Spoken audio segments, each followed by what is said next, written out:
anyhow, it kind of brings us around to now the present, where anime has grown into full swing.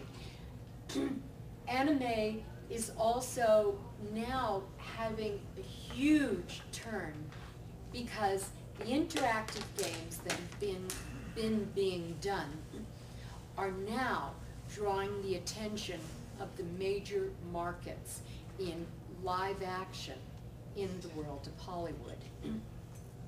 Because what they're looking to do now, and it's happening so fast, the interactive games are becoming mainstream live action movies, like Transformers, which came out, but that is just the tip of the iceberg, because everybody now is looking for interactive games to be done, you know, and it's a wonderful, wonderful, wonderful place to really start, because, I mean, in Hollywood we've had so many movies that have been so lacking in content, and they're all special effects. And of course in anime we have the robotics and the Transformers and everything like that, but embedded in the story is this deep philosophical and psychological drama that is the springboard for everything else. So what we're talking about is anime hitting all modalities. The philosophical and spiritual modality go away. I think I knew him. I think I played him. Cartoon many years ago. The spiritual and philosophical modality, the action-adventure modality, the romantic modality, it's all coming together within the same thing. Did any of you see Ghost in the Shell Innocence the other night? I know you were there, you were there. It is only released in Australia and the UK. We are praying and hoping that it will be released right now, because it's a spectacular film. Do you agree? Yeah. It's really spectacular. I mean, as I was saying the other night during our panel, it's kind of like haiku. It's like there's a scene, then he freezes on a scene, and it's like 10 seconds just frozen, and it's like, take time to digest this. Take time to internalize this. It's not like MTV where you just, you know, you have flash animation and you're just going from one thing to another. And I think that Ghost in the Shell Innocence is, of all the pieces that have been done, the most sophisticated. Do you agree? Of any piece that's out. So if you haven't seen it, take the time. I think you can get it on Amazon UK. Sell a sub version here. The subtitled version is so difficult.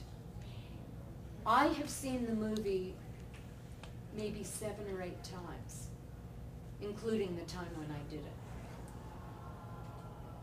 Every time I see it, I get something else, and I go, whoa, I didn't know that before.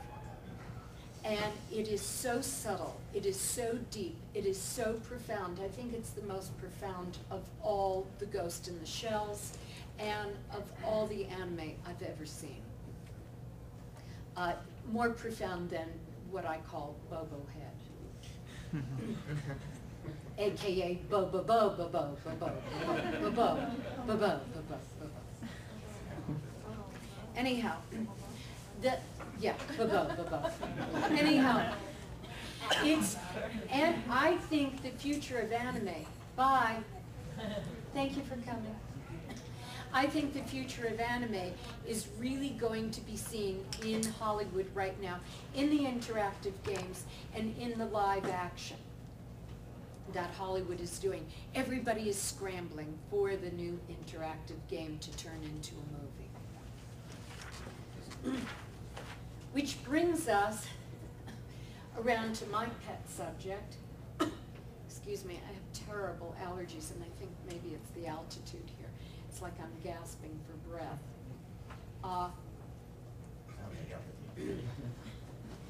Anime is a term that was derived from the French for animation, anime. Women in anime. This is my pet subject because I am a woman who's been doing anime for 27 years. Tezuka started it with the big heads and the large eyes, and it's now become, I mean, there's an anime porn kind of a look to all the women in anime. I mean, it is so wrong. It is so wrong. I mean, you look at all the young girls here. We have Hefner and what is that, Girls Next Door or something, where the three idiot bimbos sit there and they live with Hefner. And I mean, I look at a lot of the Japanese anime and it's not much far removed. Yes? Last night, a few of us stuck behind in the room and discussed it. And I want to bring up one of the more interesting things that we were thinking of and discussed. Yes. Was middle-aged women in anime. Where are they? You're either a lonely old crone or a dead mother. That is exactly what I'm talking about. You know, I have a friend. He's an older guy and he's been looking for a younger girl for a long time. Anyhow, he just met this Korean woman who, and this is across the board in anime in the Asian culture. There is a beauty to the Asian women, the beautiful almond eyes, the delicate features. This woman, who is looking for a green card,